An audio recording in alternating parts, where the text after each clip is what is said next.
સુરતના કામરેજમાં જાહેરમાં બેટથી હુમલાનો મુદ્દે પોલીસે કાર્યવાહી કરી છે। પોલીસે આરોપી રાહુલસિંહ નકુમને પકડી પાડ્યો છે।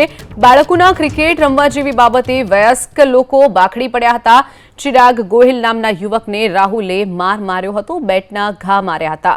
આરોપીને સાથે રાખીને પોલીસે ઘટનાનું રિકન્સ્ટ્રક્શન કર્યું। પોલીસે આરોપી પાસે માફી પણ મંગાવી હતી। તો આ ઘટના સામે આવી હતી સુરતમાં। માત્ર ક્રિકેટ રમવા જેવી નજીવી બાબતે બાળકો વચ્ચે પહેલા બોલાચાલી થઈ, ત્યારબાદ વયસ્કો પણ તેમાં બાખડી પડ્યા। આરોપી નકુમને પોલીસ ઘટના સ્થળે લઈ જઈ અને ઘટનાનું રિકન્સ્ટ્રક્શન કરાવ્યું હતું। ડીજીપીના આદેશ બાદ અમરેલીમાં 113 ગુનેગારોનું લિસ્ટ તૈયાર કરાયું છે। 113 ગુનેગારોમાં 74 જેટલા શરીર સંબંધિત ગુનાઓ આચરનારા છે। 34 જેટલા દારૂ જુગાર સહિતની પ્રવૃત્તિઓમાં સામેલ પાસા, તડીપાર સહિતની કાર્યવાહી કરવા સંકલનની કાર્યવાહી હાથ ધરાશે। તો જાફરાબાદના નાગેશ્રી ગામે 3 શખ્સોને ત્યાં ગેરકાયદે વીજ જોડાણ મામલે કાર્યવાહી કરવામાં આવી છે।